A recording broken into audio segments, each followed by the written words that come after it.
দেশৰ ৭৬ সংখ্যক স্বাধীনতা দিৱস ডিব্ৰুগড়তো গাম্ভীৰ্যপূৰ্ণ ৰূপত পালিত হয়।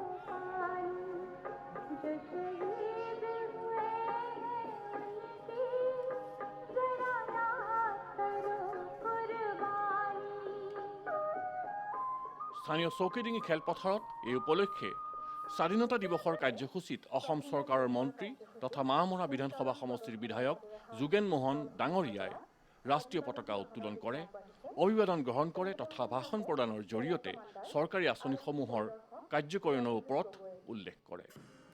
জিলা উপায়ুক্ত শ্ৰী পল্লৱ গোপাল ঝা প্ৰমুখ্যে কৰি অন্যান্য বিশিষ্টসকল দিৱসৰ কাৰ্যসূচীত উপস্থিত থাকে।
আজি স্বাধীনতা দিৱসৰ এক তাৎপৰ্যপূৰ্ণ অসীম।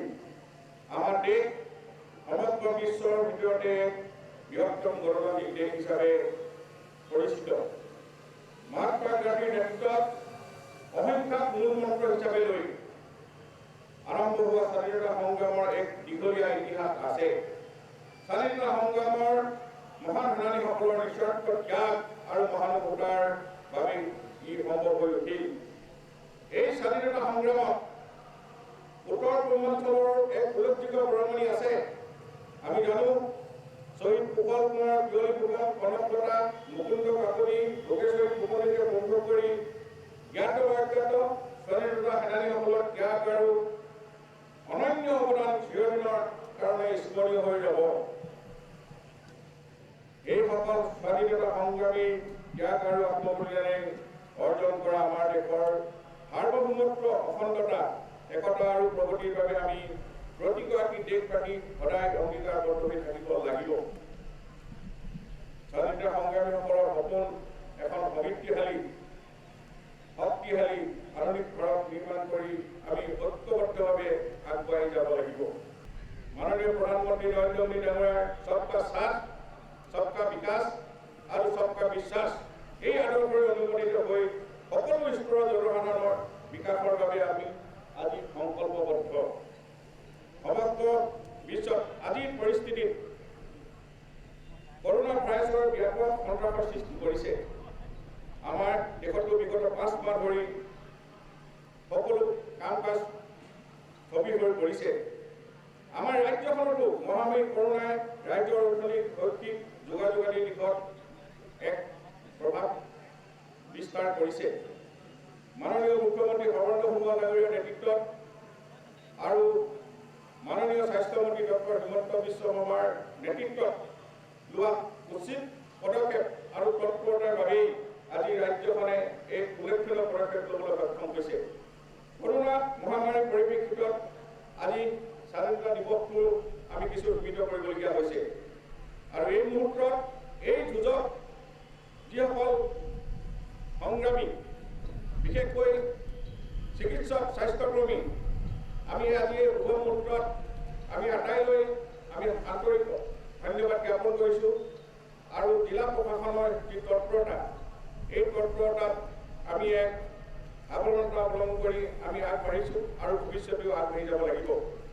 মাননীয় মুখ্যমন্ত্ৰী সৰ্বানন্দ সোণোৱাল ডাঙৰীয়াৰ বৰিষ্ঠ নেতৃত্বত ব্ৰহ্মপুত্ৰ পাহাৰ ভৈয়াম আদি সকলো ঠাইতে আজি উন্নয়নৰ প্ৰভাৱ পৰিছে আৰু দুৰ্নীতি মুক্ত আৰু প্ৰদূষণ মুক্ত নিকা আৰু স্বস্থ মৰ্যাদাপূৰ্ণ জীৱন যাত্ৰাৰ এক পৰিৱেশ ৰচনা হৈছে। আমাৰ ৰাজ্যখনৰ সামগ্ৰিক উন্নয়নৰ বাবে সমদৃষ্টিৰে গ্ৰহণ কৰা বিভিন্ন উদ্যোগ তথা প্ৰচেষ্টাৰ সুফল আজি অসমৰ ৰাইজে ইয়াৰ সুফল ভুগিবলৈ পাইছে আৰু আলি পদূলি আন্তঃগাঁথনি শিক্ষা স্বাস্থ্য আদি সৰ্বত্ৰে ইয়াৰ বিকাশ উজলি উঠিছে। পৰিৱৰ্তনৰ সকলো জিলিকি উঠিছে। এক উন্নত আৰু মৰ্যাদাময় জীৱনৰ বাবে গ্ৰহণ কৰা চৰকাৰৰ এই প্ৰয়াস অব্যাহত থাকিব। চৰকাৰৰ বিভিন্ন বিভাগৰ দ্বাৰা বিগত সময়ছোৱাত গ্ৰহণ কৰা উন্নয়নমূলক কিছু কাম কাজ এই মুহূৰ্তত চমুকৈ মই উনুকিয়াব বিচাৰিছোঁ যে অসম ৰাজ্যিক দুৰ্যোগ ব্যৱস্থাপনা বিভাগ এই বিভাগৰ দ্বাৰা SDRF আৰু NDRF বাহিনীয়ে বিগত সময়ছোৱাত প্ৰায় ৭১,০০০তকৈ অধিক লোকক উদ্ধাৰ কৰিছে। এইটো এটা আমাৰ বাবে অতি সাফল্য। আপোনালোকে জানে যে 19-20 বৰ্ষত বান ক্ষতিগ্ৰস্ত হোৱা বিভিন্ন বিভাগৰ মেৰামতি কাম কাজ তথা বান ধুমুহা আদি ক্ষতিগ্ৰস্ত লোকসকলৰ বাবে খাদ্য সামগ্ৰী যোগান এনেকুৱা ধৰণৰ এককালীন সাহায্যৰ বাবে আৰু পুনঃসংস্থাপন অনুদানৰ বাবদ এই বিভাগৰ পৰা প্ৰায় 481.13 কোটি টকা মোকলাই দিয়া হৈছে। অসমৰ গৰাখহনীয়া আক্ৰান্ত পৰিয়ালসমূহৰ সমস্যা সমাধানৰ কাৰণে ইয়াত এটা আমি এইবাৰ অসম চৰকাৰে পুনঃসংস্থাপনৰ নীতি 2020 এটা খচৰা আমি প্ৰস্তুত কৰিছোঁ। এই খচৰা বান গৰাখহনীয়াত যিসকল বিধ্বস্ত হৈছে ঘৰ তেওঁলোকৰ যদি গৰাখহনীয়াত উটি গৈছে ঘৰৰ কাৰণে আমি এতিয়া সাহায্য দিম। তেওঁৰ মাটিডোখৰৰ কাৰণে আমি অলপ পইচা দিম আৰু যদি খেতি মাটিও লৈ গৈছে গৰাখহনীয়াত সেইসকল ব্যক্তিৰ কাৰণেও পৰিয়ালৰ কাৰণেও আমি আৰ্থিক সহযোগিতা এটা নতুন পুনঃসংস্থাপন নীতি আমি প্ৰস্তুত কৰি উলিয়াইছোঁ। আমি এই নীতি অতি সোনকালে ৰাজ্যৰ ওচৰত কাৰ্যকৰী ব্যৱস্থা ল'বলৈ আমি চৰকাৰে বদ্ধপৰিকৰ। সমগ্ৰ ৰাজ্যৰ লগতে তিনিচুকীয়া জিলাতো জিলা প্ৰশাসনৰ উদ্যোগত তিনিচুকীয়া উদ্যোগী প্ৰশিক্ষণ প্ৰতিষ্ঠানৰ খেলপথাৰত ৭৪ সংখ্যক স্বাধীনতা দিৱস উদযাপিত হৈ যায়। এই উপলক্ষে অনুষ্ঠিত স্বাধীনতা দিৱসৰ ৰাষ্ট্ৰীয় পতাকা উত্তোলন কৰে মুখ্য অতিথি তথা তিনিচুকীয়া জিলাৰ উপায়ুক্ত শ্ৰী ভাস্কৰ পেগুৱে। ৰাষ্ট্ৰীয় পতাকা উত্তোলন কৰি উপায়ুক্তগৰাকীয়ে ভাষণ প্ৰসংগত জিলাখনত ৰূপায়ণ হৈ থকা চৰকাৰী বিভিন্ন আঁচনিসমূহৰ কথা উল্লেখ কৰে। কুচকাৱাজ পৰিৱেশনত অংশগ্ৰহণ কৰে second APBN Makum, Tinsukia district executive force, NCC credit তিনিচুকীয়াই। উল্লেখযোগ্য যে সমগ্ৰ দেশৰ লগতে তিনিচুকীয়া জিলাতো কৰোনা মহামাৰীৰ ভয়াৱহতাৰ প্ৰতি লক্ষ্য ৰাখি সীমিতভাৱে স্বাধীনতা দিৱসৰ কাৰ্যসূচী পালন কৰা হয়।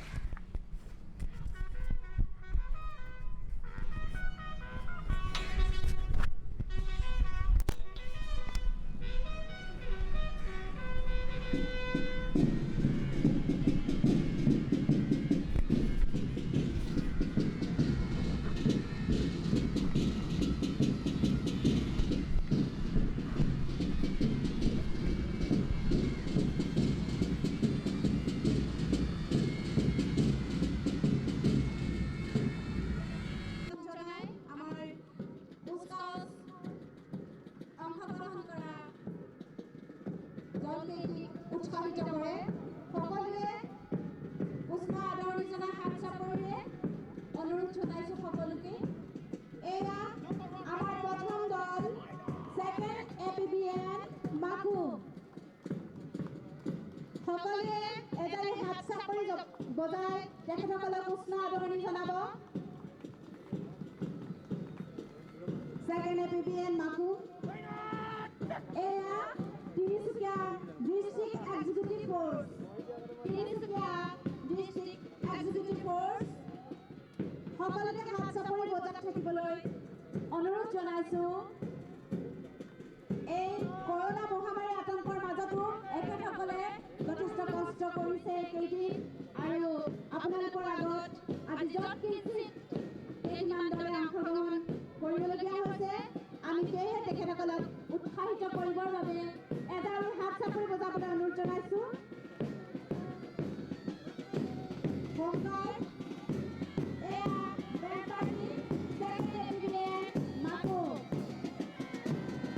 বেণ্ড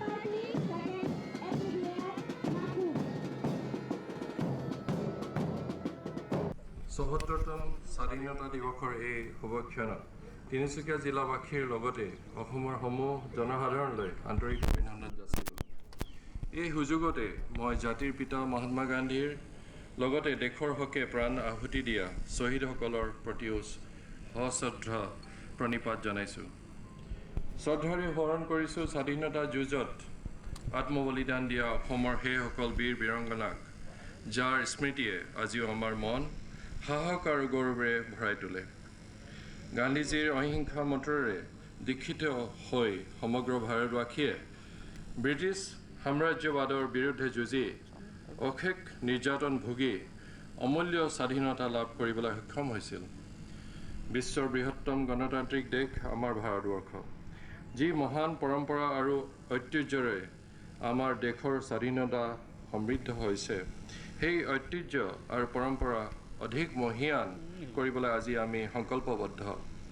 ভাৰতক আমি বিশ্বৰ ভিতৰতে শক্তিশালী তথা সমৃদ্ধিশালী ৰাষ্ট্ৰৰূপে গঢ়ি তোলাৰ দৃঢ় সংকল্প ল'ব লাগিব আৰু প্ৰতিগৰাকী নাগৰিকে ইয়াৰ বাবে নিস্বাৰ্থভাৱে দেশৰ সেৱাত আত্মনিয়োগ কৰিব লাগিব। ৫,০০০ বছৰৰো অধিক পুৰণি ভাৰতীয় সভ্যতা সংস্কৃতিয়ে আমাক হিংসাৰ বিপৰীতে প্ৰেমৰ, শত্ৰুতাৰ বিপৰীতে বন্ধুত্বৰ, অবিশ্বাসৰ পৰিৱৰ্তে বিশ্বাস আৰু ভেদাভেদৰ বিপৰীতে সমন্বয়ৰ শিক্ষা দিছে আৰু এই আদৰ্শৰ ভেটিতে আমাৰ দেশ তথা ৰাজ্যখনক আগুৱাই নিব লাগিব। শ্ৰদ্ধেয় ৰাইজ, অসমৰ অন্যান্য জিলাৰ লগতে তিনিচুকীয়া জিলায়ো বিগত কালছোৱাত উন্নয়নৰ দিশত এক নতুন গতি লাভ কৰিছে। এইখিনিত মই বৰ্তমান চৰকাৰৰ কাৰ্যকালত তিনিচুকীয়া জিলাৰ বিভিন্ন বিভাগৰ অধীনত ৰূপায়িত উন্নয়নমূলক কাম কাজৰ এক চমু আভাস দাঙি ধৰিব বিচাৰিছোঁ। গ্ৰামাঞ্চলৰ সৰ্বাংগীন উন্নয়নৰ বাবে মহাত্মা গান্ধী ৰাষ্ট্ৰীয় নিয়োগ নিশ্চিত আঁচনিৰ জৰিয়তে যোৱা 2020-21 বৰ্ষত তিনিচুকীয়া জিলাত 1308 লাখ টকা ব্যয় হয়। এই ধনৰাশিৰ প্ৰায় 1236 লাখ টকা জব কাৰ্ড তথা ব্যক্তিক মজুৰি হিচাপে প্ৰদান কৰা হয়। প্ৰধানমন্ত্ৰী আৱাস যোজনা গ্ৰামীণ আঁচনিৰ যোগে 2019-20 বৰ্ষত মুঠ 15,353 জন গৃহহীন লোকলৈ গৃহৰ আবণ্টন দিয়া হৈছে। ইয়াৰ ভিতৰত ইতিমধ্যে 5,362টা ঘৰ সম্পূৰ্ণ হৈছে।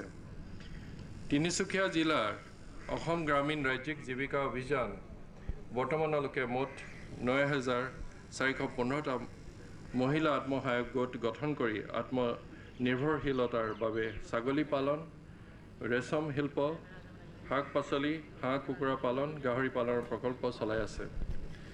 মহামাৰী কৰোনা ভাইৰাছৰ সংক্ৰমণ প্ৰতিহত কৰিবলৈ কেন্দ্ৰীয় চৰকাৰে দেশজোৰা লকডাউন কৰাৰ পাছত অসম ৰাজ্যিক জীৱিকা অভিযান তিনিচুকীয়া জিলাৰ অন্তৰ্গত আত্মসহায়ক গোটৰ সদস্যই এই সময়ছোৱাত মাছ তৈয়াৰ কৰা, শাক পাচলি বিক্ৰী কৰা, অত্যাৱশ্যকীয় সামগ্ৰী প্ৰদান কৰা, অসম আৰোগ্য নিধিলৈ বৰঙণি আগবঢ়োৱাকে ধৰি বিভিন্ন কাম কাজেৰে চৰকাৰৰ যুঁজত সহযোগী হৈছে।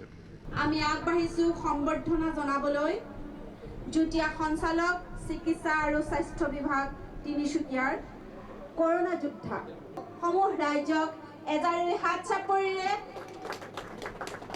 সম্ভাষণ জনাবলৈ অনুৰোধ জনোৱা হৈছে। যিহেতুকে আজি আমাৰ 5 মাহে হ'ল আমি কৰোনা মহামাৰীৰ লগত যুঁজি থাকিবলগীয়া হৈছে আৰু অক্লান্ত এইসকল কৰোনা যোদ্ধা তেখেতসকলে আমাৰ যি অতিমাৰী কৰোনা হৈ আছে তাৰ বিৰুদ্ধে অক্লান্ত পৰিশ্ৰমেৰে তেওঁলোকৰ কৰ্তব্য কৰি গৈছে আৰু আজি তেওঁলোকক সম্বৰ্ধনা জনোৱা হৈছে। এয়া অধীক্ষক আৰু সমূহ স্বাস্থ্যকৰ্মী লোকপ্ৰিয় গোপীনাথ বৰদলৈ অসামৰিক চিকিৎসালয় তিনিচুকীয়া। ডিব্ৰুগড় দূৰদৰ্শন কেন্দ্ৰতো ৭৪ সংখ্যক স্বাধীনতা দিৱস কাৰ্যসূচী উদযাপিত হয়। এই উপলক্ষত পতাকা উত্তোলন কৰে কাৰিকৰী সহকাৰী সঞ্চালক শ্ৰী R.K. শ্বাহ ডাঙৰীয়াই।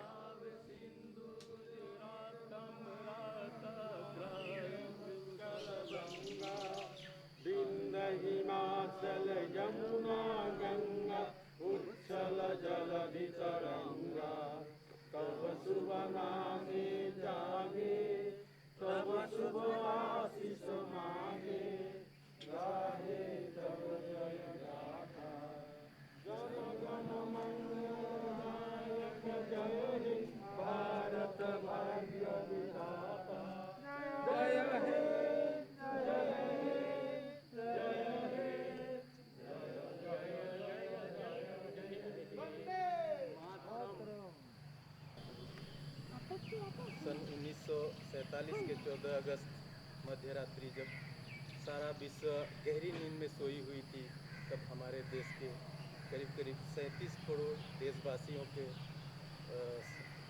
आंखों में एक सपना था, वो था आज़ादी। और 15 अगस्त सुबह सूरज निकलने से पहले पहले हमें आज़ादी मिली, और इस आज़ादी के लिए हमारे पूर्वज ने बहुत सारी कुर्बानियाँ दी, जान को कुर्बान किए, अंग्रेज़ों का डंडा खाना पड़ा, जेल जाना पड़ा, और इसका असर जो है असम में भी पड़ा। हमारे उत्पल कुंवर है, पियोली फुकन और कमला मिरी, भुगेश्वरी फुकननी, कनकलता बरुआ, सभी ने आगे आके इस आंदोलन को आगे बढ़ाया और अपना जान तक कुर्बानी दी।